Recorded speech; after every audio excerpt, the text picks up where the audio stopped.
Time now for the Educated Retirement Show with your host, Jay Kaplan. Jay discusses reverse mortgages and can answer your questions at 951-922-3532. Call lines are open at 951-922-3532. And now here's Jay.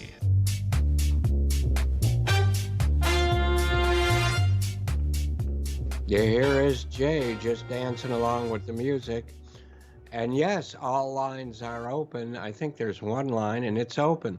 But in any case, call. I really want to talk to somebody on the air who thinks reverse mortgages are bad.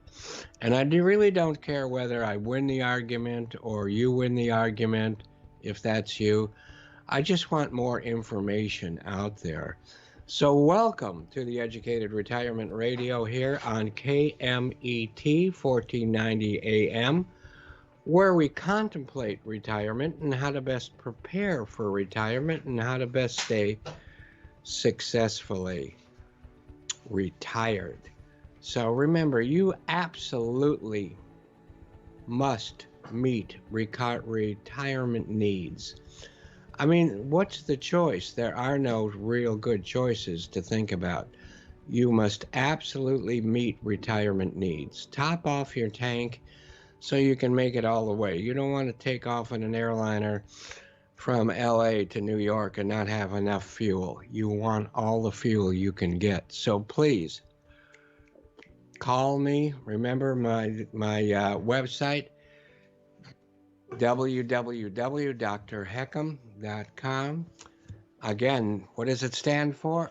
HECM is Home Equity Conversion Mortgage. So look me, there's so much good stuff on that site. Also, the name of this radio show is The Educated Retirement, and it's there also, www.theeducatedretirement.com. It's easy to find, and it looks really good on even a mobile device. Or you can do it the easy way. Call me, 866-955-2233. 866-955-2233. The number is always there in the back, and sometimes it shows up better than others based on the light coming in, but I'll repeat it every now and then. So if you go to Dr. Heckham, or if you go to theeducatedretirement.com, you're doing it because you are one of the few that understand the future is now. Remember, knowledge is power, and as Saeed said about a month or so ago, which reminds me, I think he called me the other day, only applied knowledge is really power. So call me, 866-955-2233. The more information you have, the better. And you're going to find a lot of that information right there on the website. Yes, I put a lot of videos in on there, and there is a link halfway down the front page to the YouTube channel, which I promised the last week to get caught up on. But, you know, as I noticed as I was getting caught up on, everyone who is a subscriber gets notification, and I don't want to bother people with too many notifications on one day. So it might take me a couple more weeks, but, you know, at least a week, though, to get completely caught up after the little sabbatical that I had with health. Luckily, we're all here now. But I do have a day job, and that day job is at the Loan Source, my NMLS, National Mortgage Licensing Service. Number is 384-565, 384-565. My Department of Real Estate number is 792-630. You know, I've had that number for over, 50, 60 years, 67, no, I don't know, whatever it is. I think if you have it over 30 or 40 years like I have, and have never had a complaint even lodged, which I never have for either mortgage or for real estate, I don't have to, I have to spend the money every year to re-up, but I don't have to take all of the classes every year anymore because I'm old. I hate to use the word grandfathered in, but I'm grandfathered in because I've had no complaints whatsoever. Now, today is National Absinthe Day. Now, if you've watched old movies and things like that, you've probably seen absinthe used in medical things or druggies in Europe using this kind of thing. It's an alcoholic beverage shrouded in a lot of mystery. I'm going to show you what I have. Now, I got this at a place. What's the name of that place? I don't remember, but I will remember. Huh? In Claremont? Well, there's one in Claremont. There's one in Huntington Beach. I don't know to what extent they're open anymore. Claremont's a bit closer. Absinthe. This is 55% alcohol. The bottle on the top is, I'm sorry, 55. Then the middle one's 58, and the one on the bottom, which we're going to go get lucky, get excited about, is 72%. Now, I have been told no more alcohol, and I'm hoping that that changes over the next few months so I can get through these bottles. I've only had them for, 2 years? And I discovered this place with Daryl McCants, who's been on my show several times. And, he lives there in Claremont, so we walked over to that place. I promise to catch up and give it to you. The best tequila I think I've ever tasted is there. Vom Foss. What's that? Vom Foss. Vom, V-A-M. F-A-S-S. F-A-S-S. Vom Foss. They don't have the regular brands you'd find everywhere else, but what they do have, I hate to use homemade or whatever, but vinegars. But they have a lot of vinegar and a lot of booze. What can I say? What's that? Olive oil. Olive oil. A lot of things like that are actually homemade.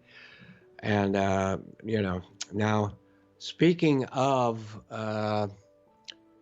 moonshine, my wife and I have had plenty of moonshine. Although I'm not a big Tennessee type whiskey drinker, or I never was. A little too sweet for me. I'm more into scotch and tequila. But we had some great stuff. I mean, really, really good stuff. And it was not the moonshiners you see on TV. These are people who make it for themselves and their family and their friends.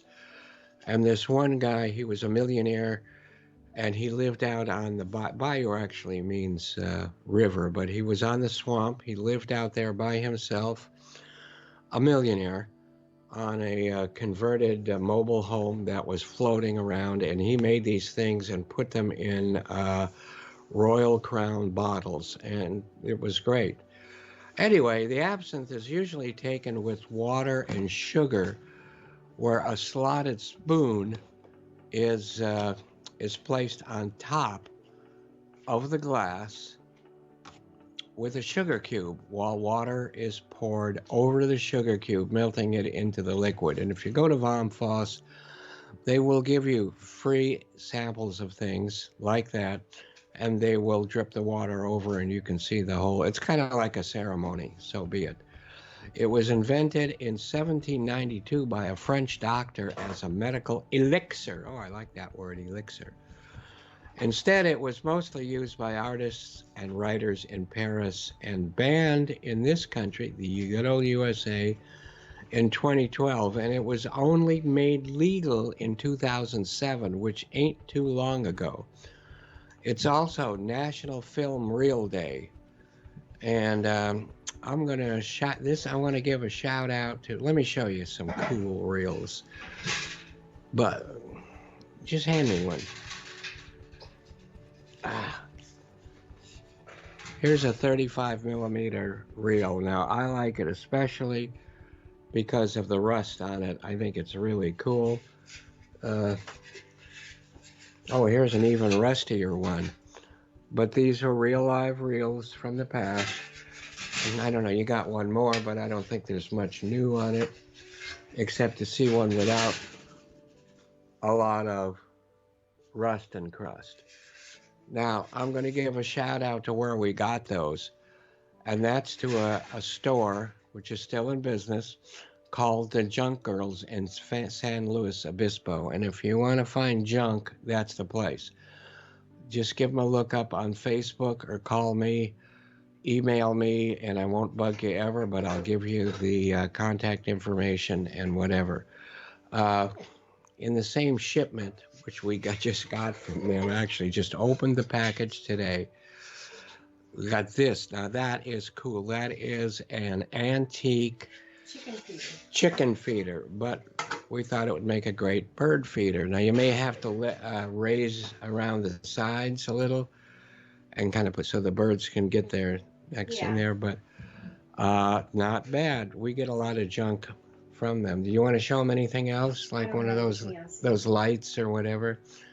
But anyway, not a big deal. So what do we believe in here? If we can get that one of those lights or other kind of things, I will. But we believe in challenging the status quo. Don't ever finish your retirement without enough money to do so.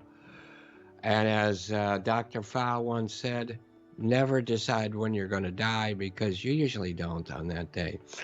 Families and people need to be active and not reactive. So I'm going to really quickly go through a couple things. We said we had some real problems, and I apologize for it, last week, and we were talking about several people.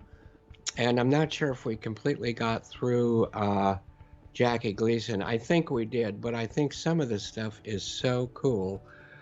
I need a Jackie Gleason album, please. Okay, so he had a music. Oh, okay. A couple more things from the girls. A light, which works very well. And, you know, my wife is a photographer, so this is kind of cool. And light right here, switch, plug in. And it's got, you know, it's been rewired, so it's safe and all that. And then there's this gizmo, which actually is supposed to be a planter up here. It even comes with soil and stuff. Did it come with a plant too? No. No, but it's a planter thingy. More from the Junk Girls, San Luis Obispo. And Kathleen, I need a Jackie Gleason album, please. Just one, Oh. because we're repeating that. It's probably in the hallway, right? Actually, I played some of the Jackie Gleason albums over the week just to be reminded. And it's just like, well, it's a little nicer than elevator music, but it's really sweet stuff. So he did have a music career. He loved music, but never learned how to read music, but thought of the music melodies in his head and gave them vocally to assistants that transcribed them into notes. He produced a fairly large series of mood music albums. And he was nominated 3 times for an Emmy, but didn't win those. Now, all right, well, I'll just show you this. This is, whoops, it's coming apart on me. This is a portfolio. And of course, as we're talking about retirement and finance, you better have a portfolio. I have a great one. It has pictures in it instead of investments, but you know what I mean. And then we had some really nice albums. And I think, just for old time's sake, take a look, just for the heck of it. And there's a really nice booklet, which I don't really want to get out right now, because I think we may have gone through it, but UFO Jackie on February 19th of 1973, which I was pretty old already, found Jackie playing golf with his buddy Richard Nixon, the president of the United States at the time. Later that night at about midnight, Nixon showed up at Jackie's front door without Secret Service. Nixon gave Jackie a ride to Homestead Air Force Base, where he was known as, per Jackie, this is Jackie's words, where he was shown, I should say, in Jackie's words, We passed through a number of labs before we entered a section where Nixon pointed out wreckage from a flying saucer enclosed in large glass cases. Next, we entered an inner chamber with 6 to 8 glass-top freezers where inside there were alien bodies. According to Jackie's wife at the time, this is what she said: "I'll never forget the night in 1973 when Jackie came home, slumped white-faced into his chair and said that his friend arranged to be escorted to view 4 little embalmed aliens with bald heads and large ears." Well, we know about large eyes with the grays. I don't know about large ears, except with the, what do they call those at Hellier? Goblins? Except for the goblins that are supposedly live underground in Kentucky and other areas like that. And so Jackie was a huge UFO buff, and one of his homes was actually made to look like a UFO. And he had a huge UFO library that he donated. Ralph's quick schemes. I've got to. Do I need a cigar for this? Yes, I do. I at least need one in my face. Handy housewife helper. Bought 2,000 of these little housewife helpers for 10 cents each from a guy with a warehouse in the Bronx. He talked Norton into buying a television live commercial, and he got stage fright. He, meaning Jackie. Oh, here they are. Okay. I mean, this has got to be one of the best episodes and what I still consider the best situation comedy that ever lived. Ralph got stage fright and froze up. So Chef of the Future through television. Alice adopts a penny, a puppy, and prepares the dog food with horse meat. I don't know where she got horse meat at the time. Anyway, Ralph eats some by mistake on a cracker and loves it. Is there anything there? No, exactly. Golfer and Well, here's the two, thinking about making all of their money like I still do. Okay? And just to throw things, this is kind of dark, but I also loved it when he dressed up, which was the funniest thing, him dressing up like a golfer and trying to learn how to play golf. Well, this horse meat and dog food put together, Ralph plans to sell it as Kramer's delicious mystery appetizer. Ralph thought that that's another one. Ralph thought that he inherited a fortune because part of the estate belonged to a bus rider, went to him. It turned out to be a parrot. Also, to remember the suitcase that was left on his bus. And after that suitcase was given to Ralph, it was stuffed full of money, and Ralph was a millionaire for a very short period of time with, well, this is a very short cigar, but I can't, I'm just trying to show Ralph found it. And as you remember what he said about cigars as he coughed and gave $100 tips to the phone installer, it pays to buy the best when it comes to cigars. And of course, he coughed when he did that. Remember, you are listening to the Educated Retirement Radio here on your home planet. 1490 KMET Radio, the Mighty Met. Don't forget drheckham.com, drhecm.com. Don't forget to call me, 866-955-2233, 866-955-2233. Dexter Gordon, and we may have to take a break in the middle of this, but that's okay. Dexter Gordon, I always loved Dexter Gordon's style. He was born in 1923 and he passed on in 1990. Jazz saxophonist who was born in Los Angeles. His father was one of the first African-American physicians. Among his parents' friends were, or among the patients, I should say, of his doctor was Duke Ellington, and Lionel Hampton, amongst others. And Lionel Hampton, who played with Lionel Hampton, Fred Katz, of course, who used to teach at Cal State Fullerton, who flunked me in a music class. But that's a different story, and we can talk about that. I love to. But Dexter Gordon played the clarinet at 13 and switched to the saxophone at 15. He was a member of Lionel Hampton's band, along with the guy I just mentioned, Fred Katz. There you go. Fred Katz, unfortunately, passed away not about a year and a half ago, 2 years ago here up in Fullerton. And he was pretty old, so he lived a very good life, but so be it. Anyway, Dexter Gordon was considered among the most influential early bebop musicians like Charlie Parker and Dizzy Gillespie. I'm not a real bebop fan. I enjoy it sometimes. I understand it. I loved it in those scenes in DOA, the original DOA movie in San Francisco. But he then expanded into mainstream jazz and became hugely popular and recording in this country while also spending some time living in Paris and Copenhagen, which a lot of people did, a lot of jazz people did in those days.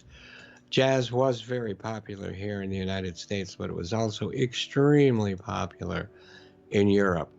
And many of these artists went to Europe to do recording and to have a good time and to enjoy life around the world, where they were really, really appreciated. And Japan, of course, was one of those places.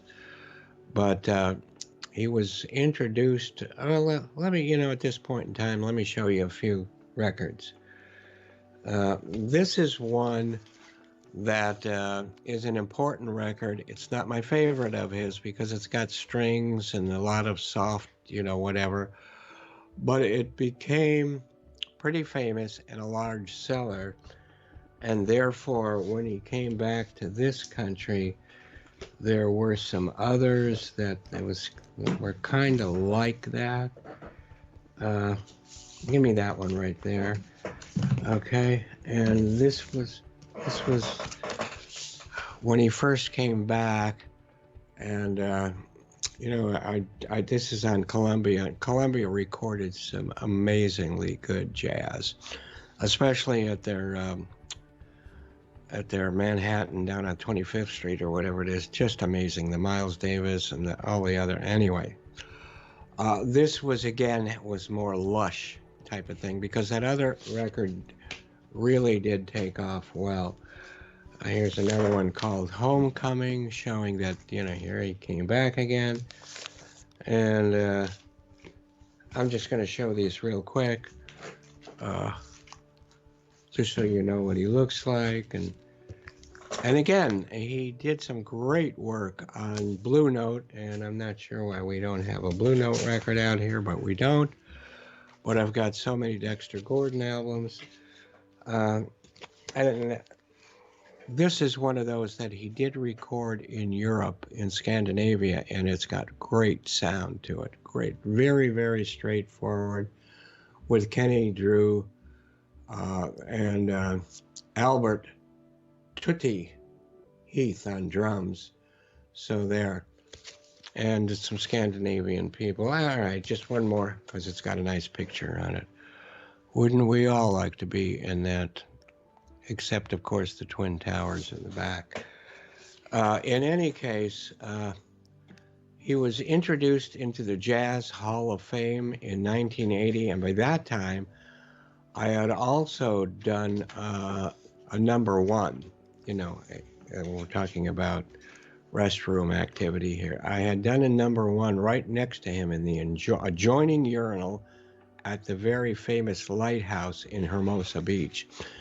And I don't know why they don't play jazz again there. It's still there. I saw it a year ago or so when I was out and around. But it was great to see and hear him in person. He was also very popular and successful, like I said, artist for Blue Note. And he was nominated for an Academy Award for Best Actor. This is for actor in a film called Around Midnight, while Herbie Hancock did win the Academy Award for Best Score. And with that, I'm sure Sean wants to take it away for a break. Right, Sean? Well, have at it. And please stay with us. We'll be right back with some more good financial information and even some more birthdays. Mine's coming up in a couple of weeks. Bye.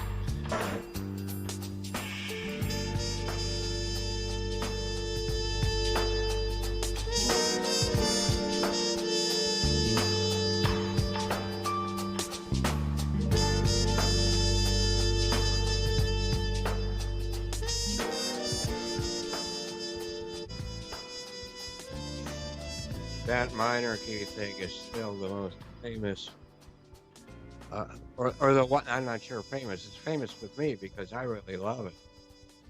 So anyway, we were talking in the nostalgic arena about birthdays. My birthday is coming. Let's see, how many weeks away is my birthday? And I'll be 75 in about 2.5 weeks. So it'll be my birthday on the 20th, and I'll be hitting 75. So remember, 72 is your reverse mortgage birthday. It's also your possible look very strongly at Social Security. And I'd like to get some people to talk about that, because when we took our Social Security, there was no choice. I may have been a millionaire before that, but at that point, there was no choice. And for those people that have no choice, don't worry about it. Take it. You're making money right away, and it's going to last that much longer. For those people that do have a choice, I think we really need to look into it and make individual decisions. Some people would say, absolutely, put it off till you're 67 or whatever it is, or 68, which is a long time ago for me right now. But in any case, you really need to look at that. A lot of people would recommend just get a reverse mortgage, take a little bit out what that would be on a monthly basis from your reverse mortgage on the months and only on the months that you need it, and therefore you don't have any real need to hold on to or take the Social Security right there. Your 65th birthday, of course, is your Medicare, maybe one of the most important. And thank God for Medicare. Medicare pretty much makes this country, brings the best health into this country. I wish more. Well, that's a political kind of thing. I don't think it should be political, but so be it. So we'll let that go for now. Birthdays on this day: Dean Stockwell in 1936. And he is an American actor in over 44 films and zillions of television episodes. Here's what he looked like as an urchin, and that's probably why he got so many roles. Okay, and of course I think we all know who he is, but just in case, here's how he looks as an older guy, and I can't tell you what he looks like today, but he's still very, very recognizable. Now, he's an American actor. I think I told you that. Born in North Hollywood, right around the corner here, up a little north of us, and traveled between there and New York New York City, or Manhattan, I should say, because his father was an actor and singer in such Broadway productions as Carousel and Oklahoma. And he was also the father was the voice of? The Prince Charming in Snow White. Oh, that's right. I didn't write it down. So Dean Stockwell's father was also the voice of the Prince Charming in Disney's Snow White and the Seven Dwarfs. Of course, that goes back a few years, but pretty interesting, I thought. His mother took him and his brother to an audition for a play that would be in New York, looking for child actors, and they both got the parts. This led to a contract with MGM for Dean, and I put his career into different parts or sections or phases. And part one was as a child actor, He was in Anchors Away with Frank Sinatra and Gene Kelly. The Mighty McGurk with Wallace Berry. And how many of us remember the Wallace Berry Theater? I think it was on Saturdays on Channel 9 or something. I used to love the Wallace Berry Theater and those movies as a young urchin. But the Song of the Thin Man he was in, and yes, we do have them on DVD, etc. But I love this collection, and you should too. This is kind of what the definition of just plain entertainment is. I don't know if you can see this, but here are the names. You know what? I'll just read them. I think it'd be better. The first one was The Thin Man, then Shadow of the Thin Man. Song of the Thin Man is the one that Dean was in. And then After the Thin Man, Another Thin Man, and Thin Man Goes Home. So He played Nick Charles. So yeah, I got that. So he was in Song of the Thin Man with William Powell and Myrna Loy, and he played their son. And I remember seeing that so many times, and Nick with him on the swings, remember that? And I guess I never realized this is who it was. So then as an adult, we go into phase 2, and he starred in many, many television shows, such as Alfred Hitchcock Presents, The Dick Powell Theater, The Twilight Zone, and Dr. Kildare. Hold on, I need to take an elixir.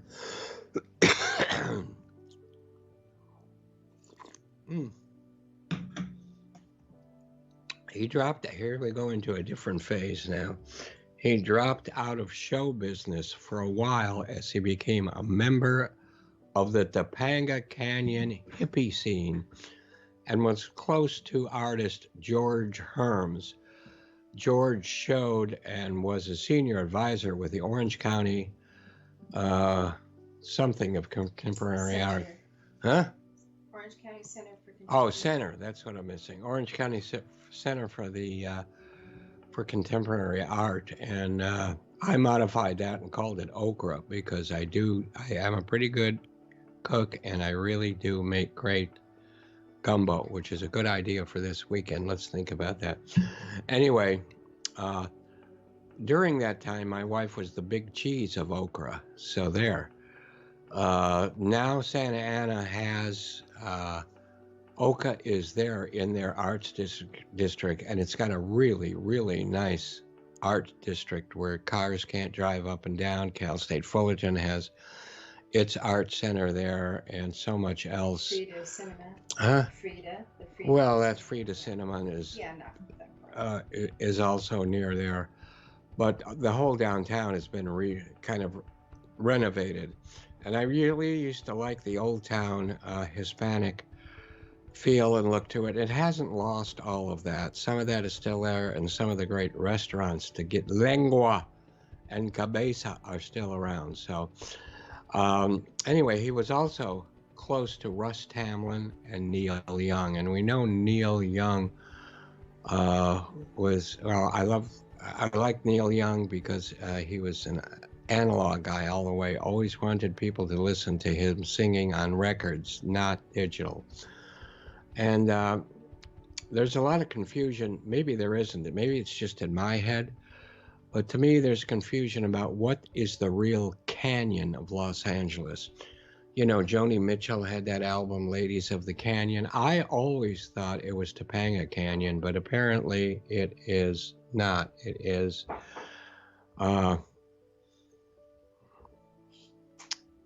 it's, what's the other canyon? I took my wife for our first date. Anyway, apparently it's not Topanga Canyon. It's the other canyon, which I'll think of when we're talking about something else. Laurel Canyon, of course. And I have gone up with friends and scoped out where she lived, her house, and where so many of the other people lived. And there was on... I don't remember whether it was on Netflix or whatever, but there was a special, a 2-part documentary on Laurel Canyon and the folklore and everything that has to do with that and the music. But I still love Topanga Canyon. Oh, there it is. I have it written down, Laurel Canyon. And but Topanga Canyon is still very well alive and well. And a friend of mine and I had lunch at Inn of the Seventh Ray just before the lockdown and my illness, just to do some reminding of the hippiness which is still there. So if you're anywhere around the LA area and want to see hippies alive and well and want to go back to the 50s and very early 60s and not need to buy a time machine, which I'll have on sale next week, then take that trip to Topanga Canyon. You can end up in Malibu or wherever. Then there's a phase 3, and he returned to acting in so much more television and movies such as The Dunwich Horror with Sandra Dee in 1970. He also appeared in a television version of the same film. That was 2008. So 1970, 2008. And I know I've mentioned what a fan I am of the work of H.P. Lovecraft. So it just seems that the names Dean Stockwell and Lovecraft come together to me a lot. And this is just a nice book about him, not his stories. But you can buy his stories in so many paperbacks that if you don't happen to have that one with the, I think I saw it right over here or there with a really neat picture on the cover. And while I do that, which I should have done before, look for any kind of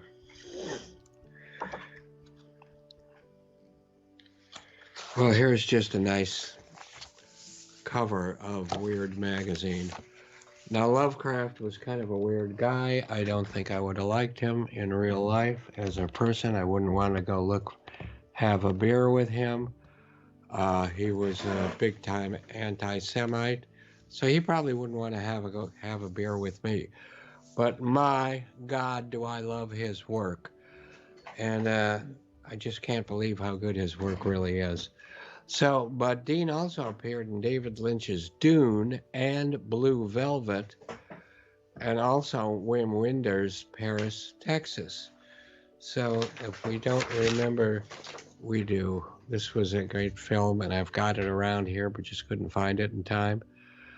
One of David Lynch's best. Just what a crazy head he's got. Love it that he does. I wasn't into Dune too much, but that's being redone by one of my favorite living directors. I don't know if you can see this really small, just an old poster from Blue Velvet. And just to remind you what Blue Velvet was kind of into, that's a pretty cool picture. I mean, it was scary and it was great and nice at the same time. Only David Lynch could do that. And let me show that. This again is the great music of Ry Cooder in Paris, Texas, which Dean was in. I love this. I love the movie. There's some, I can't read the guy's name offhand. Dean Stockwell, Natasha Kinski, Harry Dean Stanton did like a solo poetic kind of thing while Ry Cooder was playing guitar, and I highly recommend it. Highly! But speaking of our boy, our hero, David Lynch,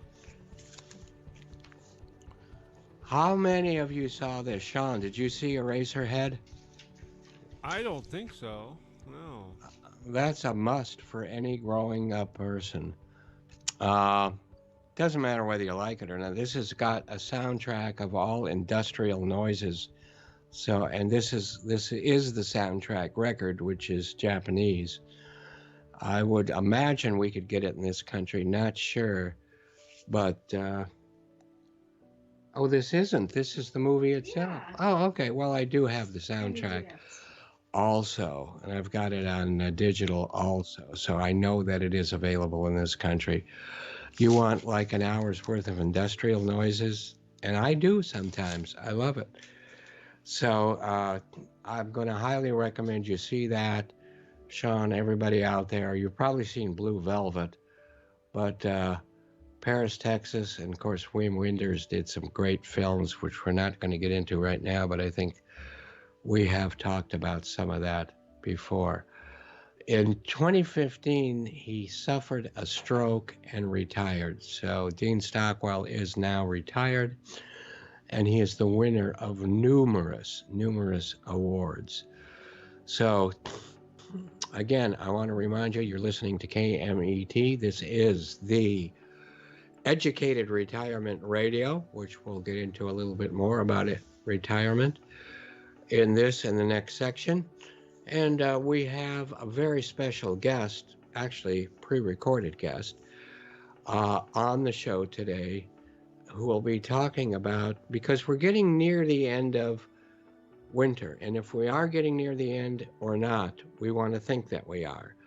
So Alan Borgen will help us think that we're getting out of the winter season, and we're going to talk about such things as barbecues and the difference between them and things like that. So hang in there. There's a lot more to come here on the Educated Retirement Show, here on KMET. Okay, and Gordon Cooper is our next important birthday. He's so important, actually. He was born on the 6th, which is tomorrow, but the 5th and 6th doesn't matter, does it? No. And he was the youngest of the 7 original astronauts of the Mercury program. And so he's kind of, to us older people, he's pretty much a household word, name, I should say. But his father was in the Navy, and the family owned a biplane. He learned to fly at age 12, and he got his license at age 16. And I don't know if you remember in the movie The Right Stuff, where he was on his way out to California, and his wife was in the car next to him, and he was yelling, "Who's the best flyer? Who's the best pilot you've ever met?" And he kept saying him. So after being in the military, he transferred, because he wasn't in the Air Force, he transferred to the U.S. Air Force, studying at the Air Force Institute of Technology. Here he met and became a lifelong friend of Gus Grissom. And Gus Grissom's a whole other story, and unfortunately he died in that fire while the spacecraft the Apollo spacecraft was still on the pad. Really a sad thing, because Gus was probably going to be the first man to step on the moon. But in 1957, he was called to Washington to a meeting in Washington, D.C., and that led to his joining the original Mercury 7, along with such others as Gus Grissom, Alan Shepard, Scott Carpenter, and John Glenn. And, you know, the guy that wrote that, The Right Stuff, Wolf, is not my favorite author. But the film, The Right Stuff, was amazing. We don't have a thingy to it. I haven't shown these pictures yet, have I? No. Well, let's do that then. Okay. Here we are. Okay. There's our man, our birthday boy. And I love this picture because, you know, he feels inside, he's got to feel so proud of himself. And he should. Okay, so I'll leave that picture up for a half a second there or so. But The Right Stuff, and this is what, the Laserdisc? We probably should have taken this out of here. Anyway, the Laserdisc, The Right Stuff, was directed by Philip Kaplan. Okay, and I love this movie. If you haven't seen it, you've got to see it. I don't care how old or young you are. Sean, you've seen this one, right? Yeah. The Right Stuff? Been a while, Yeah. but yeah. Yeah, anyway. So, you know, when I compare it with other films, such as Apollo 13 was a great film, but just look at how mystical and magical the Right Stuff movie is. You know, it just, like in Apollo 13, it shows something with, somebody's in the capsule and looking up and, you see the sky. Whereas in this film, Kaufman put the guy's looking up and he's seeing these embers of fire embers that were actually the fire was actually down in Australia where the Aborigines were lighting the fire. But I mean, things like that made it so magical and such a great film. This is Dennis Quaid. Dennis Quaid actually played our guy, Gordon Cooper. Gordon Cooper, in that film. So just a quick whatever. He's got that, Dennis Quaid has that smart alecky smile, which went so well with Cooper's personality and who's the best pilot you ever met kind of thing. So there. So there's a little more to Cooper, though. There's the UFO Cooper. There isn't only a Jackie Gleason Cooper. Philip Kaufman. Oh, just Philip Kaufman also directed this one. This has actually got some real acclaim to it. I still like the original one, the black and white one done by what's his name, who we talked about last week, Don Siegel. And that's so funny because people talk about it as communism or this or that or whatever, but most of that stuff comes after the film was made. But this was also a good one, and the ending is pretty good, pretty different on this one. So, and Leonard Nimoy was in it, and some good things like that. So there is a Cooper UFO reports. Okay. The first UFO he said he saw,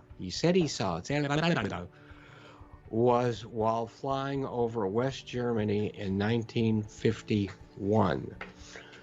And then while working, this is the more important one, while working with a crew, with a bunch of other people on a dry lake bed at Edwards Air Force Base, which is nothing but dry lake bed if you've ever seen it. In 1957, they were setting up a special landing system that took pictures and landing aircraft all at the same time. All of the people there reported they saw a hovering saucer-shaped craft with 3 landing legs that came out and actually landed in front of them and stayed there for a bit before taking off. Now, of course, this was a film crew, so the film crew got all of this on film, and Gordon was asked to send the film to headquarters and to make no copies. And that was the last time him or his crew saw any of the film. He claimed to his death that the U.S. government has been covering up the truth on UFOs. He had asked to see those films afterwards, and he was told there was no such thing. So before we take another break here, and don't go away, because NASA Nellie is coming with a very localized story. And of course, we talked about Alan Morgan joining us also. And I've got a few other things to actually talk about. So remember, when it comes to retirement, the real enemy is compounding inflation. Protect yourself from it with a Heckam line of credit that grows to match the inflation. Like I said a little bit earlier, we have another birthday too. And Karnak is coming back, but absolutely you must meet your retirement needs. You must top off your tank to make it all the way, okay? Top off your tank with a Heckam. And with that, we're going to take us another short break. But don't go away. Good stuff coming. See you soon. Thanks.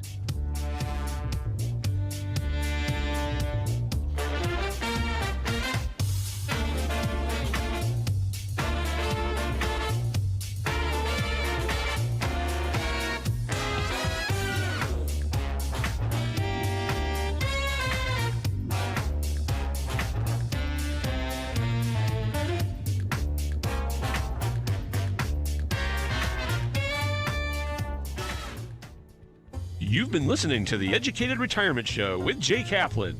Tune in every Friday at 3 p.m. to learn more about your mortgage and reverse mortgages. And don't forget, each show is also podcasted on the KMET website, KMET1490am.com. Thanks for listening.